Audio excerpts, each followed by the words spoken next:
Robert Stolick, New Planet, and I'm here with Baxter. How's it going? We're at the 2017 Starboard distributor meeting on Maui here. Yep. And just had a chance to sit down with you, Connor. So there's always a lot of talk about the length of the paddle.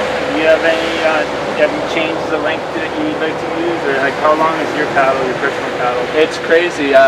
You know, when I was probably 14, doing some of the big channel crosses, my paddle was 83 inches. And now I'm taller, way bigger, and I'm actually at 76 inches. And that's more for the sprint races and most of my 12.6 racing. And then for long distance on my unlimited board, I'm on a 78-inch paddle. So it's crazy the drop I've made, and I've gotten taller. But paddle technique is changing. You know, we're finding out, you know, longer is way worse on the shoulders. It's nicer on the back, but we're finding out how to paddle without using our back and hinging as much with a shorter paddle, and it's making a huge difference because now our shoulders are not getting worn down, and we're taking a lot of the stress from those areas and putting it into our legs and our core. So that's the main reason behind going shorter. So how much, like 76 or 78, how far above your head is that? Like how much? It's at about, I want to say, half a shaka, so a thumbs down. You know, without the pinky up in the air, it's about more or less like that above my head. What about for surfing? How long of the paddle is it? Surfing, it's even getting more ridiculous. You know, surfing, our boards are getting a lot smaller. And right now, the board I'm using is the 7.1, and the new one is 68 liters. And I mean, I'm 155 pounds, 160 pounds, so I sink that board very easily. So half the time when you're trying to get up on a plane, you're underwater, so if you have a super long blade, it doesn't really work. That's one of the reasons that I have my paddle pretty much eye level. The top of my handle is either at my eyes or at my forehead. And then also another reason is, if you think about it, you're putting your paddle out there and bottom turning around it, and same vice versa. You're putting your paddle on the outside and paddling and going around your tail. So you got to think about it, when you're bottom turning, that bottom turn is that much bigger, or has to be that much bigger with a longer paddle. Whereas with our short paddles, we can really make a tight vertical turn, get up to the top, and still have enough, you know, paddle to crank the turn on the top. Okay. Oh, so your paddle is actually shorter than you, like basically eye level or forehead. So yeah, a lot of my wave paddles are more or less shorter than me. So what kind of paddle do you use when you're surfing? Surfing, I'm using the new Sean Pointer Enduro. So yeah, even with the shorter paddles, you do choke down on them, or? So going shorter is definitely, you know, maybe not. When I was younger, I was using it to choke down the whole race sometimes. Yeah, you know, super long paddle. So now having a 76, you know, not going down to that as much. Mainly hard upwind, hard, you know, 200-meter sprint. That last little bit, I'll send it down here just because I can get more power, more reps, and I can actually switch sides a lot faster and a lot quicker. Let me ask you another question. So in terms of technique, you've always had kind of a unique style, you know, like a little bit maybe different than what other guys were using, sure. Like the standard like Dave Kalama technique or whatever. So you've always done your own thing. Has that evolved over the years, or like would you say or do you have any pointers to guys that want to get into racing or improve their technique? Like what?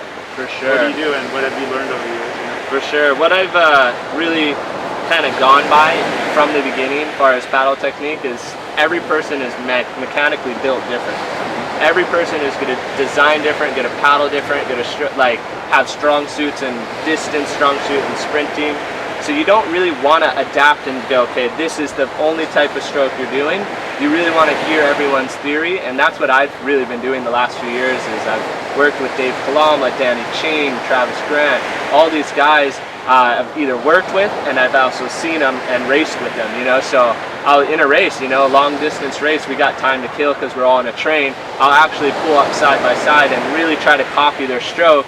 And with guys like Travis and Danny, they got it so down to a T, you know, like my one stroke is not as powerful as their one stroke, so I find myself doing more RPMs, and that's what I've learned over the years. That's how I will, you know, kind of rise above them and beat them in those kind of races. But, you know, I'm really finding out using a lot more legs, a lot more core, by kind of dropping down and reaching and then planting it and not really trying to relax my shoulders and my arms and my fingers, and not really death gripping the paddle and not really tense up here. Just really open up, plant it when I drop down, and then once instead of pulling through, I kind of stand up. And what that's allowing my body to do is just work as all one movement instead of just shoulders, or just back, just legs. It's all one movement. So squatting down, reaching, planting a really good plant, have the blade, you know, the deeper the better. Your blade's here, you're not going to get much power. The deeper the better, you know. So I'm going right here to the bend, and really when I stand up, throwing those hips forward and getting a hip thrust through it.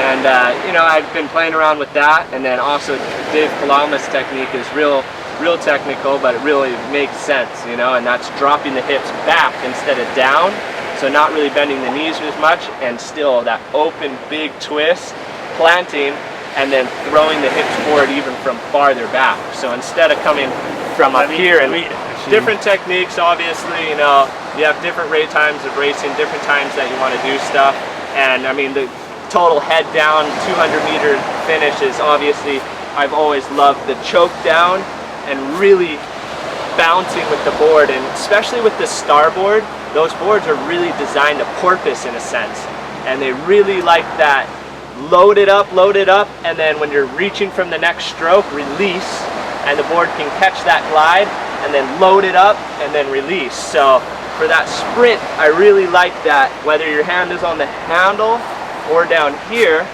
you know, having that release and real high RPMs all in front of your feet. You never want to go behind your feet, because as soon as your paddle passes your feet, you're dragging it. It still feels like it, but you're dragging it, and then if you think about it, you're pulling the water up, so you're sucking your board down. So you really want to keep the power stroke right here in front, and then obviously advancing, I can't keep that kind of a technique going up for a really long time. So races Carolina, Molokai, all those kind of long distance races, I've been trying to adjust and figure out what's the strongest paddle. And obviously I've found the legs and the core and the glutes are the biggest, strongest muscles, so I'm really trying to adapt those into my paddle technique and use less of my shoulders, less of my forearms. So pretty much this right here is just kind of locked but loose. It's a really weird feeling, but you don't want to be death gripping the handle, you know, you don't want to be death gripping anything, and you just kind of want to be loose, and you drop down and plant. And when I say drop down and plant, you want to be on your tippy toes almost, a lot of the weight on the tippy toes, and really pushing that paddle into the water so that you can get about this deep. And really try to play around with that. Get your paddle this deep. Yeah. And just play around with it. See how much more power you're getting out of it. And would you say you're pushing your paddle down during the stroke, or are you keeping it kind of at the same level? So from the first plant, that's where your paddle is going to be. So whether where you're catching, you don't really want to change it. You know, if you go down, it's gonna affect how your stroke is. So just commit to it and just play around with it. You know, so you obviously want to learn how to go deeper and deeper. And that's another reason why I've always choked down. I'm getting my paddle way deeper, and instead of leverage, try paddle like this and try paddle like that. There's no leverage, it's all strength. So that's the theory behind that. But going back into this, you really want to go, catch it, plant it really tight so that it's down in the water, and then you want to stand up and kind of throw your hips forward in a sense. And if you look how Danny's paddles, he's always switching his feet, so he has this staggered stance, and it's giving him even more room to drop the hip to the opposite side, plant, and then throw it forward. Plant, throw it forward, and then he'll switch to this side, and it's same thing, dropping the hip to the opposite side, bending the knees, dropping the hip, and then when you're coming up, this is loose. You just want this loose. All the power's coming from here, just sending it forward. It makes sense. Say you have a metal pole, it's planted here, you're on a skateboard. You got one pull to get all the way down to the other end. What are you going to do? Are you going to go like this, all arm? Or are you going to set back, obviously, all the way back like this? You're going to be able to throw the hip forward and get continuous glide.